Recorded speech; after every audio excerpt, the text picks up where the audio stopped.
It's Ron Reader Digs the Universe.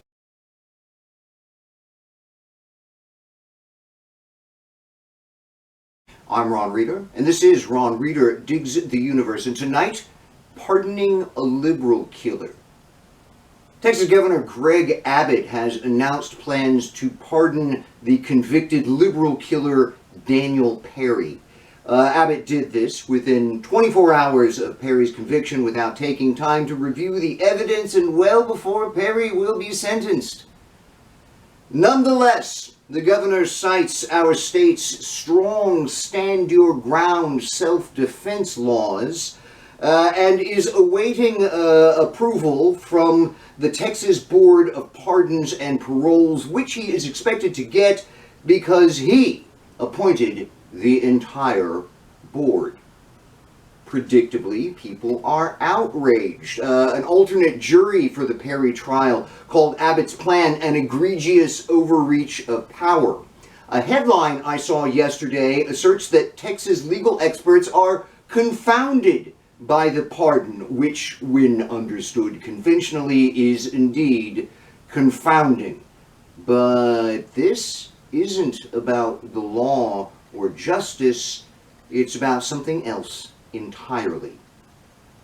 What we have to understand is that Perry is definitely guilty. While there was conflicting testimony over whether the victim, Garrett Foster, pointed his legally carried AK-47 at Perry's car, Foster would have been well within his rights if he had done so.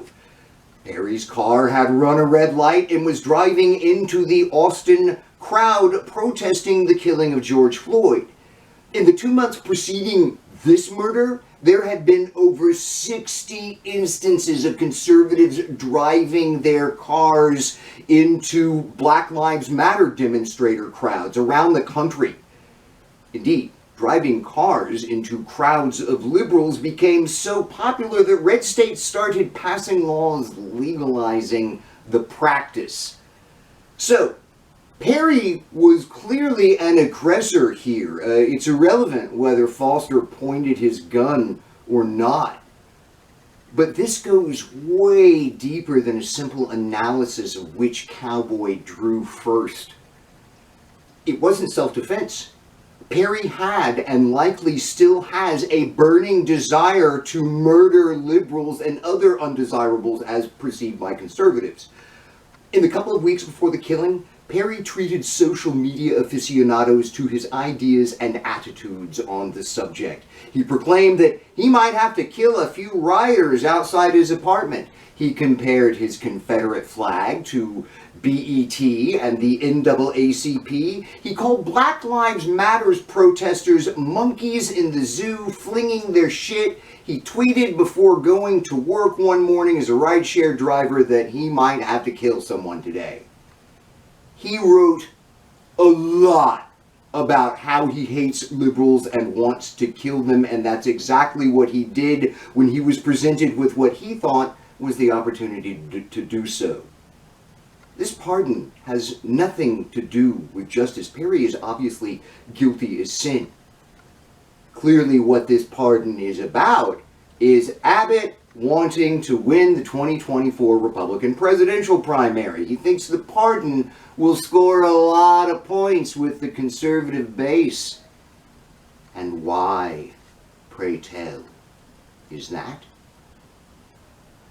Because conservatives love it when one of their own murders a liberal. After all, liberal killers like Kyle Rittenhouse are right-wing rock stars. To conservatives, killing liberals is almost as good as killing black people. Conservatives want liberals dead. When they joke about it, they aren't joking about it. They mean it. Abbott's pardon will make a rock star out of Perry too, and that will encourage other liberal killers, and this could start getting really bad. I guess we'll see what happens. I'm Ron Reader, and this has been Ron Reader Digs the Universe. Join me, Ron Reader, again next week for another episode of Ron Reeder digs the universe.